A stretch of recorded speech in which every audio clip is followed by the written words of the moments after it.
नमस्कार दोस्तों, मेरा नाम है दिग्विजय राघव। आज से हम एक नए शो की शुरुआत करने जा रहे हैं जिसका नाम है जोश टॉक। यहाँ पर होंगे आपके सवाल और मेरे जवाब।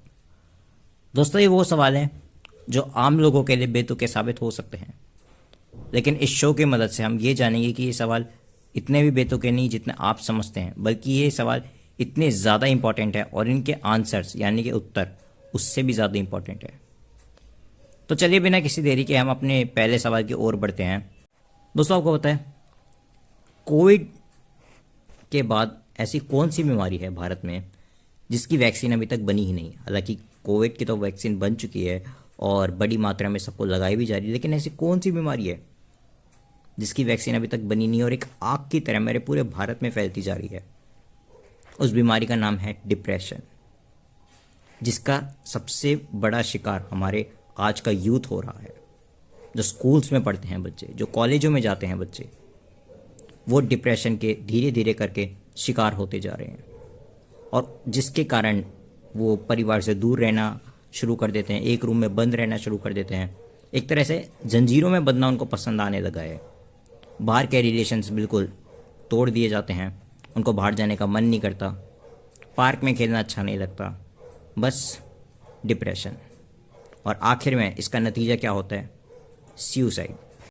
तो आज हम इसी बीमारी की एक वैक्सीन खोजेंगे और इसी डिप्रेशन के चलते एक बहुत अच्छा एक क्वेश्चन फॉरवर्ड हुआ है मुझे कि क्या स्कूल्स में एज अ ऑप्शनल सब्जेक्ट के रूप में भगवत गीता, कुरान या बाइबल, इनमें से जो भी हो, बुक रखनी चाहिए या नहीं?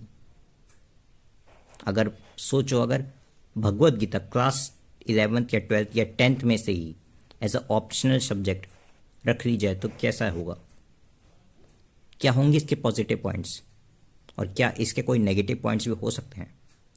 दोस्तों, मैं आपको बताऊं, ये सवाल जब मैं क्लास 10th में था, ये मुझे यही सेम चीज़ मुझे भी फील हुई थी कि अगर हमारे ऑप्शनल सब्जेक्ट के रूप में भगवत गीता आ जाए तो क्या होगा। हालांकि मेरे को उस टाइम उसका आंसर इतनी क्लियरिटी के साथ तो पता नहीं था, लेकिन आज मैं इसको लेकर पूरा कॉन्फिडेंस के साथ होकर बोल रहा हूँ कि यस, अगर भगवत गीता आ जाती है तो इसके नेगेटिव पॉइंट्स तो हालांकि मुझे कोई दिखते हुए नहीं दिख रहे, लेकिन पॉजिटिव पॉइंट्स इतने हैं कि हमारा यूथ जो डिप्रेशन से जूझ रहा है उसको डिप्रेशन कभी ज़िंदगी में तक नहीं लगेगा। दोस्तों, आपको पता है भगवत गीता में कहते हैं हर सवाल का जवाब है। सवाल चाहे कोई भी हो, लेकिन उसकी सिर्फ एक किताब है, वो है भगवत गीता। आपने ओ माय गॉड मूवी देखी है? उसमें जब परेश रावल सुप्रीम कोर्ट में या हाई कोर्ट में, माफ़ करना, हाई कोर्ट में एक्ट ऑफ गॉड का केस फाइल कर देता है और इंश्योरेंस कंपनी उसको एक्ट ऑफ गॉड कहते हैं कि इसको प्रूव करो जब ही हम आपको क्लेम देंगे, तो अक्षय कुमार जो उस मूवी में भगवान कृष्ण का किरदार निभा रहे थे, वो उसको भगवत गीता देते हैं और कहते हैं कि जो भी तुम्हारे सवाल हैं इस किताब को पढ़ो और तुम्हें उसका जवाब मिल जाएगा। और आखिर में यही होता है। भगवत गीता में एक लाइन ज़रूर लिखी रहती है कि चाहे भूकंप आए, आंधी आए, तूफान आए, बिजली कड़के, कुछ भी हो, वो एक्ट ऑफ गॉड ही है।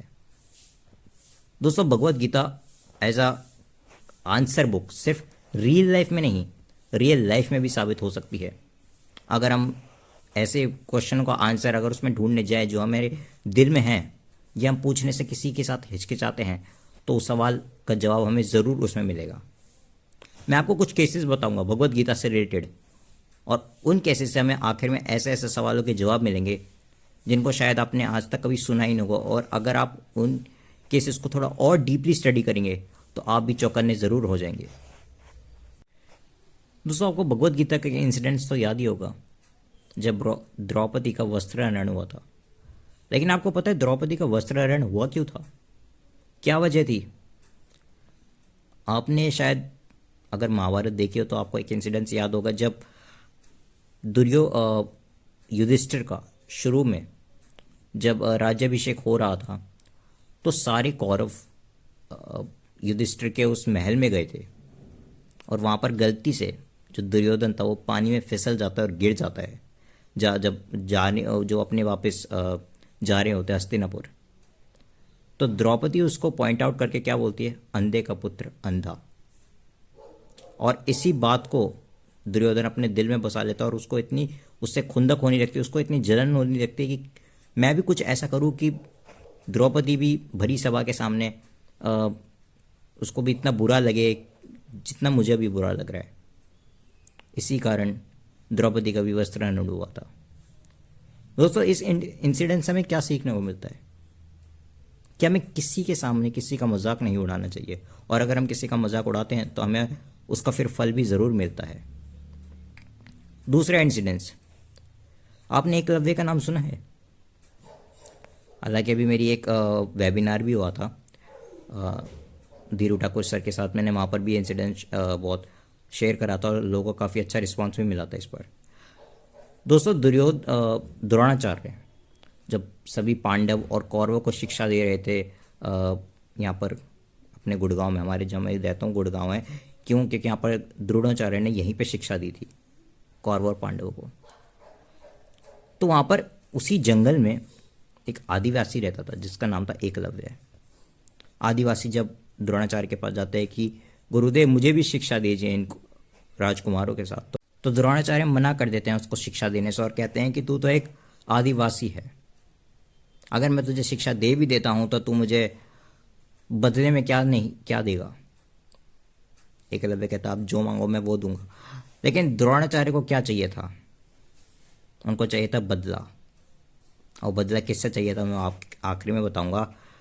तो द्रोणाचार्य मना कर देते हैं, नहीं मैं तुझे शिक्षा नहीं दूंगा, तू तो एक आदिवासी है, तू तो एक छोटी जात का है, तो मैं तुझे क्यों शिक्षा दूं? तो एकलव्य हार नहीं मानता। उसको ये नहीं लगता कि अगर किसी ने मुझे शिक्षा देने से मना कर दिया तो मैं भी छोड़ ही देता हूँ, शिक्षा लेने क्या ज़रूरत है, आदिवासी की लाइफ तो जी रहा हूँ, थोड़ी सी लाइफ बची और जी लूँगा। लेकिन उसने वहाँ हार नहीं मानी और वो छुप कर धीरे धीरे धीरे धीरे जब अर्जुन को द्रोणाचार्य तीर चलाना सिखाते थे वो भी पीछे खड़ा करा चुपके से झाड़ियों के पीछे से तीर चलाना सीखता था। उसने अपनी गुफा में द्रोणाचार्य की एक मूर्ति स्थापित करी थी और रोज रात में उनकी मूर्ति के सामने दिया चढ़ाता था, उनकी पूजा करता था। कौरव और पांडव जितना सम्मान द्रोणाचार्य का करते थे उससे 10 गुना ज़्यादा सम्मान एकलव्य द्रोणाचार्य से करता था, और ऐसा मूर्ति के रूप में। जब सभी राजकुमार अपने हस्तिनापुर जाने लगे, जब उनकी शिक्षा समाप्त हुई, तो एकलव्य भी आते द्रोणाचार्य के पास, तो कहते गुरुदेव मेरा और अर्जुन के बीच में एक कंपटीशन करवाइए, देखते हैं कौन कितना ज़्यादा बहादुर है, किसको ज़्यादा तीर चलाना अच्छा आता है। तो द्रोणाचार्य कहते हैं कि तूने कहाँ से सीखा? तो कहता है जब आप अर्जुन को सिखाते थे तो मैं भी पीछे खड़ा करा सीख लेता था। तो द्रोणाचार्य कहता है अच्छा मैंने तेरे को सिखाया तो तू अब मुझे इसका गुरु दक्षिणा भी तो दे। तो कहता है एकलव्य कहता है जो मांगो मैं वो दूंगा। तो द्रोणाचार्य क्या मांगते हैं? उसका राइट हैंड का थंब यानी कि अंगूठा। और उसके बाद से एकलव्य कभी तीर चलाना सीख नहीं पाया क्या? उससे कभी तीर चला ही नहीं। वो स्टोरी वहीं समाप्त हो गई।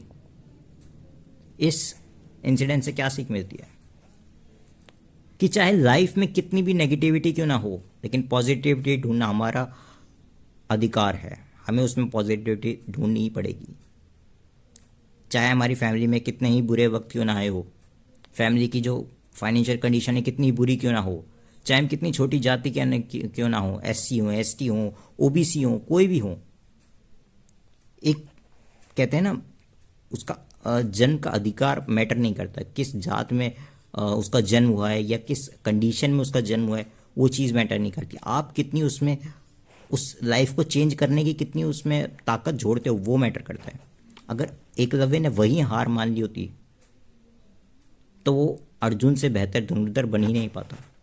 हालांकि उसका अंजाम कुछ हुआ, लेकिन अब के सिनेरियो में अगर हम देखा जाए तो कई बच्चे हैं फाइनेंशियल कंडीशन को लेकर अपने ड्रीम ही छोड़ देते हैं कि क्या यार मम्मी के पास तो इतने पैसे ही नहीं, पापा के पास इतने पैसे ही नहीं है, क्या करूँगा मैं। अभी जब मैं ट्यूशन लेता था 3-4 महीने पहले तो एक बच्चा आया था मेरे पास, कहता कि भैया मेरे पापा के पास इतने पैसे नहीं है कि मैं क्रिकेट एकेडमी में जाऊँ, वहाँ क्रिकेट सीखूँ।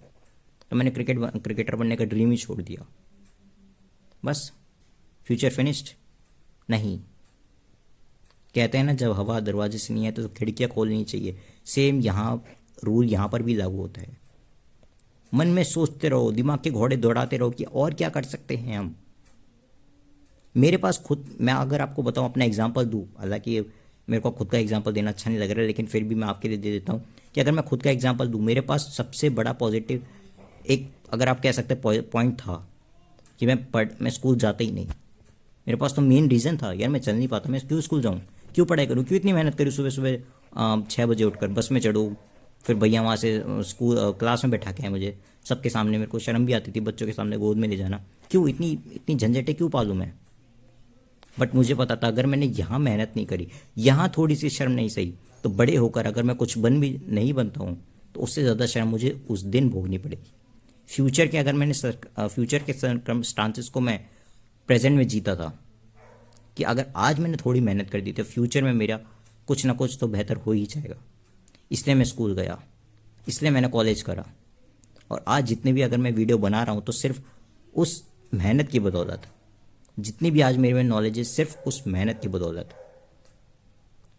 तो इस भगवत गीता ये बहुत बहुत ऐसी माइथोलॉजिकल बुक है जो हमें बहुत कुछ सिखाती है। अगर हम सीखना चाहें तो इससे बहुत कुछ चीज़ें हम सीख सकते हैं। और बात ये आती कि स्कूल में ही क्यों ये भगवत गीता लाई जाए। देखिए एक बात बताता हूँ, जब मैं छोटा था तो डॉक्टर के पास में जाता था कि मेरी जो बैकबोन है वो थोड़ी, स्पाइनल कॉर्ड है वो थोड़ी टेढ़ी है।